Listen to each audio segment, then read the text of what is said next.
lip as the agent started to go through her things. She favored layers, especially tees and sweaters with loose skirts or yoga pants, even though she'd never been to a yoga class in her life.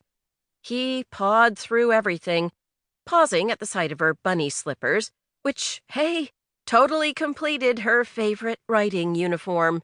"My 3-year-old kid has these," he said, and then kept going, alternately looking up at the X-ray monitor and down at her bag, clearly seeking something specific. He moved aside a lightweight jersey dress, and she grimaced as some lacy, silky things were exposed. Maybe her clothes were nothing special, but she did have a thing about what she wore beneath them, her one concession to feeling sexy in this crazy life she'd built, where she didn't have time to actually be sexy. Luckily for his health, the agent's stoic expression never changed.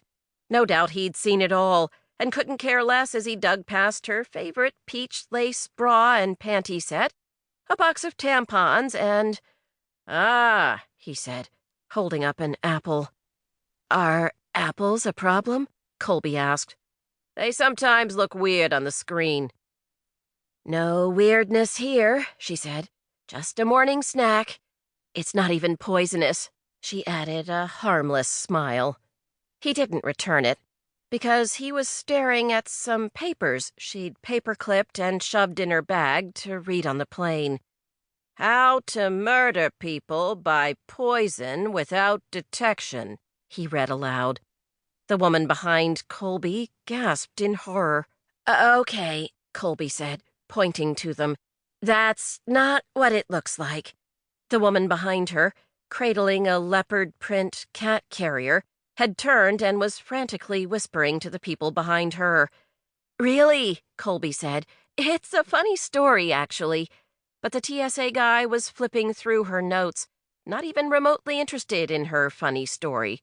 He didn't need to read aloud what he was looking at, because she knew exactly what was there. Other Google searches, such as how to get away with murder using a variety of different everyday products that weren't considered weapons. "It's research," she said to the room. "Yeah, that's probably what I'd say, too," a guy said from somewhere behind her. Colbie didn't look back. She just kept her gaze on the TSA agent, trying to look non-threatening as she said something she rarely, if ever, said aloud. "I'm a writer." "Uh-huh."